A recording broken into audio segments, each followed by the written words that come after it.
Benjamin Netanyahu shared a detailed vision for Gaza just months before Donald Trump unveiled controversial plans for the enclave. Complete with surreal CGI imagery, the Israeli PM revealed a blueprint to redevelop Gaza into an idyllic urban and rural settlement. The proposal echoes Trump's scheme to revamp Gaza into the Riviera of the Middle East, announced last week at a press conference with Netanyahu by his side. It's thought Trump could have been shown this plan for Gaza, as well as a report prepared by George Washington University professor Joseph Pelzman that was sent to the president's advisors last year. Nadav Szijjarto, a former strategist for Netanyahu, told The Sun, "I think it had been shown to Trump one way or another. Trump didn't wake up in the morning and come up with the idea. There would have been roots to this, probably from Israel. It was planted somehow. Grand designs dubbed GAZA 2035 that may have inspired Trump show the strip flooded with futuristic skyscrapers and a 132-mile railway to Neom, a speculative $500 and billion Saudi city. War-torn Gaza would be transformed from a terrorism hotbed to a glistening gem in the Middle East landscape." The proposal promised U.S. dominance and to deliver Gaza from crisis to prosperity by rebuilding the enclave from nothing. Ultra-modern mocked-up images show the Strip as a utopian region, rich in high-tech projects and direct connections to other countries. The ultimate goal would be to turn Gaza into a self-governing free trade zone with offshore oil rigs and solar energy fields in 3 brief but concise steps. In the first part of the plan, Israel would spend 12 months ensuring the region free of Hamas to create a safe zone, starting in the north and working down to the south. Arab countries including Saudi Arabia, Egypt and the UAE would be involved in supervising humanitarian aid managed by Palestinians from Gaza. The second phase, pinned to last between 5 and 10 years, would see a coalition of Arab countries form a multilateral body called the Gaza Rehabilitation Authority. Officials from these nations would supervise Gaza's reconstruction efforts and manage the Strip's finances. A Marshall Plan would be implemented reminiscent of the American program for the reconstruction of Europe after World War II.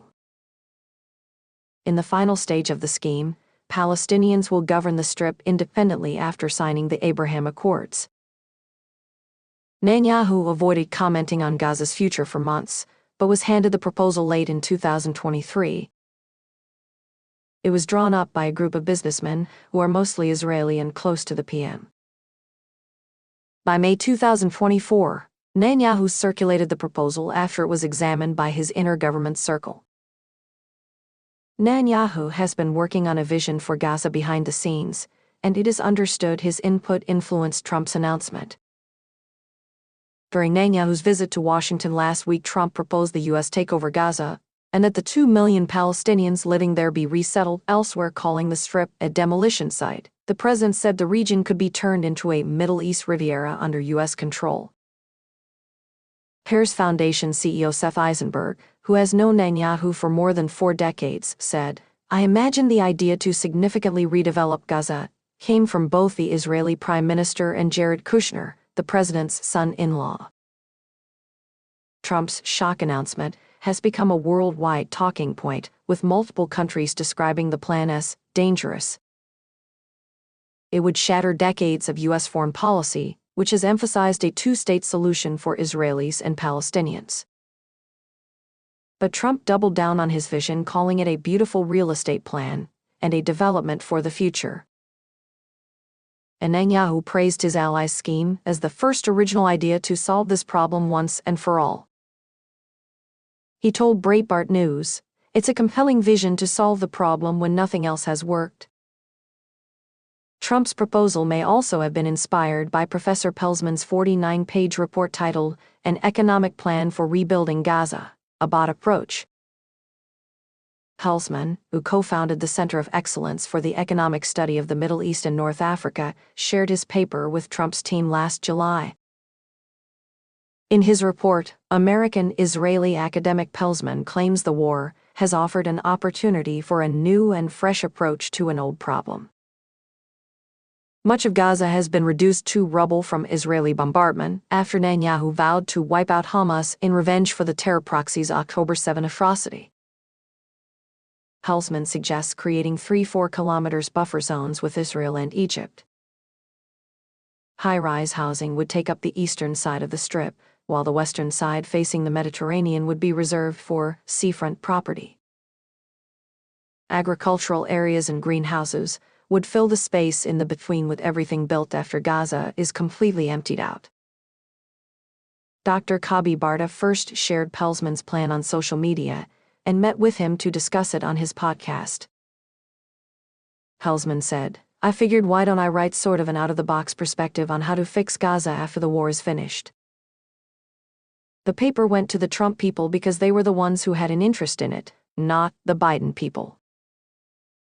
Historian Dr. Barta, who was previously the Deputy Director General at Israel's Tourism Ministry, told The Sun, "I've been sharing this plan for more than half a year. At first, people thought I was crazy and laughed at me and told me to get my brain examined.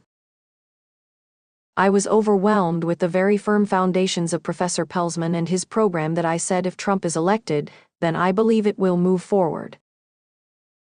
During his announcement last week, Trump said the U.S. would take over the Gaza Strip, and we will do a job with it too. "We'll own it," he said, adding that 2 million Palestinians would be relocated to countries including Egypt and Jordan. But he later reiterated that America would not be investing any money nor boots on the ground. Trump has long taken interest in the Middle East, and during his first presidency unveiled a plan to resolve the Israeli-Palestinian conflict. He released the economic part of the plan, titled Peace to Prosperity, in June 2019, followed by the political portion in January 2020. Netanyahu was again by Trump's side as he revealed the proposal, which was authored by the Republican's son-in-law and advisor, Jared Kushner. It laid out a vision to improve the lives of the Palestinian and Israeli people. The 181-page dossier included a section touting Gaza as a potential successful global tourism destination.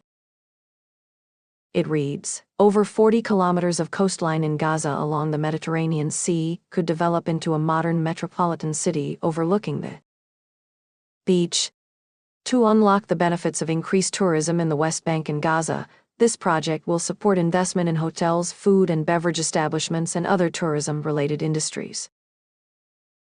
Additional funding will be used to improve hospitality training and to renovate and upgrade tourist sites." Trump is understood to have called Netanyahu about the plan, telling the Israeli PM the enclave is a prime piece of real estate.